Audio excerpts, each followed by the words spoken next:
everyone, I'm going to be going over how to create your own custom set of puzzle pieces for our 3D puzzle game that we've been working on in Godot. So I'm just starting with a new general file here, and I'm going to remove the camera and the light, just pressing X to delete. And now I'm going to work on creating a frame as my starting point. Now, if you're going to be creating pieces that fit inside of the frames that we already have, feel free to skip this step and move ahead to actually working on the pieces. But I'm going to start with a larger frame so that I have more space and I can have more complex pieces. And then I'll move on to actually creating the pieces to fit within the boundaries of the frame. So I am going to start just by resizing this, and I think I want the outer dimensions of the frame to be maybe 10 by 10,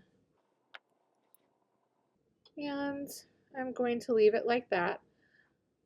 Well, actually I'm going to make it maybe a little bit shorter. Maybe I want 0.8 for the height there so that it's not quite so tall. All right, from here I'm going to just duplicate with Shift D to make a new version. I'm going to take a moment to rename these so I know what is what. This is going to be my large frame, and the second cube is just going to be a smaller version that's going to be the cutout area. So I'm not going to name it because I'm going to be deleting this later. So this one I think is going to be 8 by 8. I just want to mention the puzzle pieces that I've made previously are all based on the original cube as the starting scale. So 1 is like 1 cube. So this is now 8 cubes. I'm just going to go into side view here. I want to make sure that that is ending up, actually I'm going to hide the frame, right at the bottom of the grid. Or I guess maybe it's not the bottom of the grid, but I want this to be lining up with both the X and the Y axis, which would also be 0 for our other models. So I'm just going to line that up pretty closely by I. If I need to go lower, I can always go lower. All right, so something like that for that vertical position. And then I'm just going to use the Boolean modifier to cut that shape out from the actual frame. Oh, actually,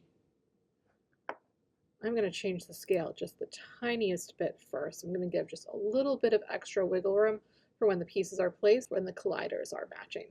So I'm probably going to do like 8.05, and the same over here, 8.05. So I just have a little bit of extra margin around the end, and I'll be fitting pieces that are up to 8 by 8. All right, here we go. So now I'm going to grab the actual frame, going over to the Boolean modifier. I've used it previously, so it's right up at the top, but I can always search for it.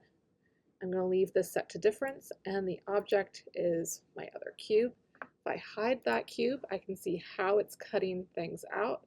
So that looks pretty good right there. I'm going to turn the visibility back on and just the teensiest bit further down so that when I hide the cube, I can see the grid visible. That means that that is 0, and that's exactly where I want it to be. So I don't want the grid to be underneath or over. I want it to be lying right on top of that surface. And that looks absolutely perfect right there. So that is just what I want. So when I go back to the frame, I can apply the Boolean modifier, and then I can just completely delete that cube on the middle because I no longer need it. So that gives me my frame. Once I get to the point where I'm doing the puzzle pieces, I'm going to make them all in the same file, and then I'm going to save copies of the file to separate them all out into individual files to actually bring into Godot. So my frame is all set. I do want to make sure that I've applied any changes in rotation and scale though. So Control A for the apply menu, and in this case I only have changes in scale, so I'm just going to apply that to set that as our default scale. Next up, I'm going to add my first piece. So I'm just going to add a cube as my starting point. I am going to slide the location up.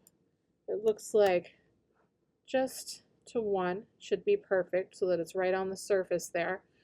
And I'm going to apply that change in location. So Control A, location.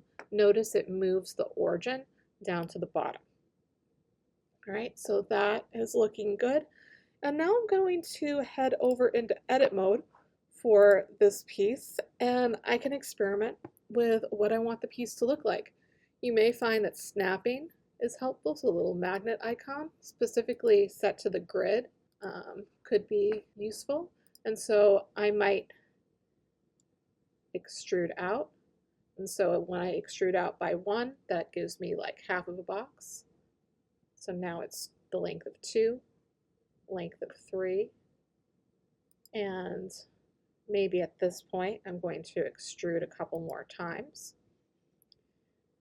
And from here, maybe I'm going to extrude a couple of times. Actually, maybe just 1 cube over here, and then another time over here, and maybe something like that. So that is, I don't know, sort of like a 7 or a backwards J. So maybe something like this for my first piece. I'm just going to head over into object mode, and for now I'm just going to move it with snapping enabled so it's up against the edges. Again, I have that little bit of margin, so there's going to be the tiniest bit of a gap, but something like that. And so now I'm going to make my next piece, and I can decide, do I want to use this one as a starting point? I'll call this backwards J. So I could use this as a starting point, or I could start an entirely new piece. Maybe I will use this as a starting point. So Shift D to duplicate. Maybe this one, when I head over into edit mode, maybe I'm going to extrude out this direction. And I'm just going to rotate that and line it up somewhere inside of the puzzle area.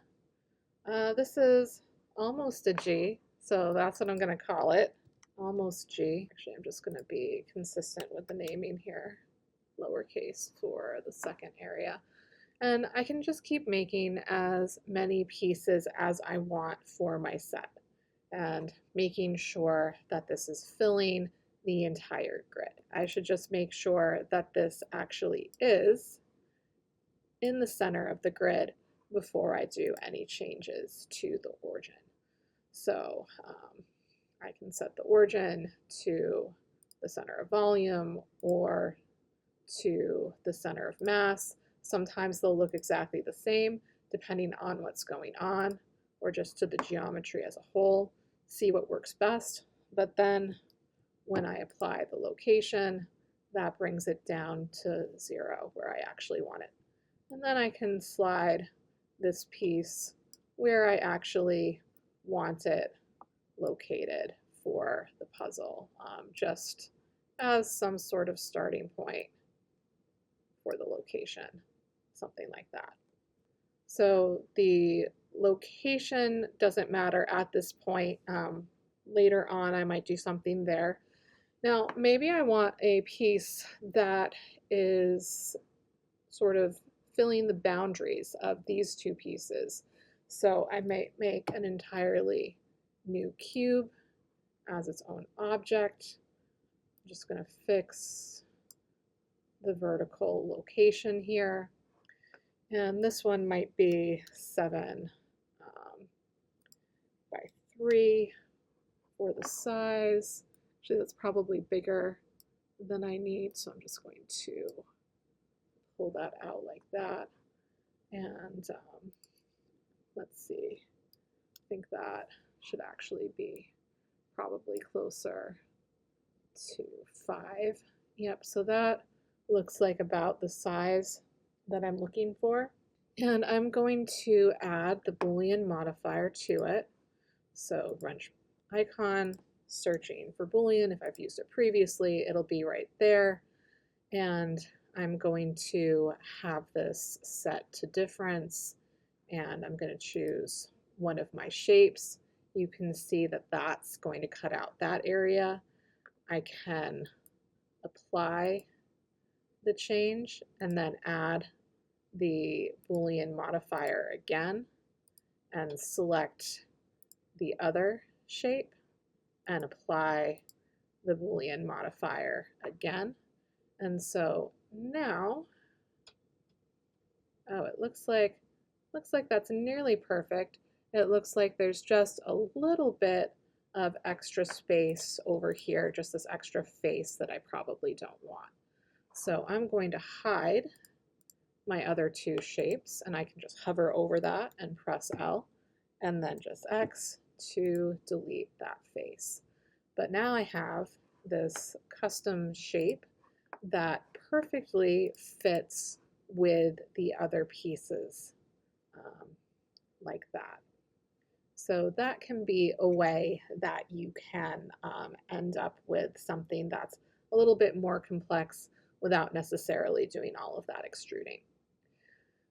Now from here, I do want to make sure that the origin is in a place that makes sense. So I might take a moment to move this actually to the center of the grid.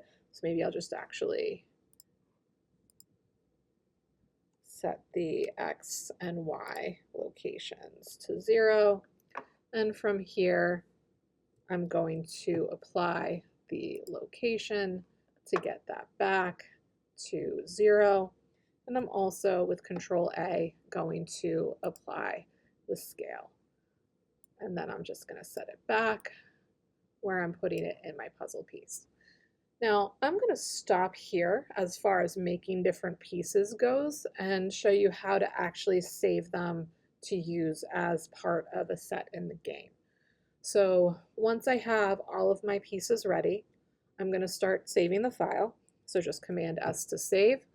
I already have my game project open to my models folder. So I'm just going to create a new folder, and I'm calling it set3. And I just want to make sure that that's my location. And I'm going to start maybe with large frame, saving the Blender file. And I'm going to save this multiple times. So File, Save As, and each time it's going to have a different name for each puzzle piece. So almost G, and save. And File, Save As, and backwards J, and save as. And actually, this is just sort of a random shape. I'm going to call it random shape 1. And I'm going to save as with that name. There we go. Now from here, I'm going to go into each file, and I'm going to delete any models that aren't supposed to be there. So just X, delete the model that I'm keeping for this particular file. I am going to snap with Shift S the cursor to the world origin, and then Shift S selection to cursor to make sure that this is in the center of the grid to start with. So just Command S to save. Don't forget to actually add a material at some point, probably give it a descriptive name and a color, but I'm just going to move on to the next file. So saving that, going back to open recent. This one is going to be the backwards J, so I'm going to delete any shapes that are not the backwards J. And then again, I'm going to use snapping, so Shift S, cursor to world origin, Shift S, selection to cursor, and then I'm going to save. So file save, and then moving on to my next piece. This is only going to be almost G, so I can select all of the other pieces, X to delete, Shift S, cursor to world origin, Shift S, selection to cursor. That all looks good. Oh, I do want to apply the rotation if I have a change in rotation. So Control A, rotation. If I don't have a material, make sure to make one, then Command S to save. And last thing, I have my large frame. I'm going to delete all of the moving pieces. So just X, delete, and then I have my large frame. I already know it's in the perfect location and size and rotation, so that's all good. And I can give it a material. When I'm all set, Command S to save. So now when I go back into Godot, I have that new folder for my models for my third set. And I would just go through the exact same process that I did for set 1 and set 2, setting up a scene with animatable bodies for all of the moving pieces, setting up a static body scene for the frame, and just going through all of the steps for getting those scenes where they need to be, adding any scripts that I need to add, and adding any groups, connecting any signals, all of those sorts of steps. And then I would create a third game scene and just set everything where I want my starting positions to be, just like I've done in the previous levels. And that's really the process. And the scene will automatically get incorporated with the randomizing function, so that's not anything I have to worry about. And I'm excited to see what you come up with. And that is it for today.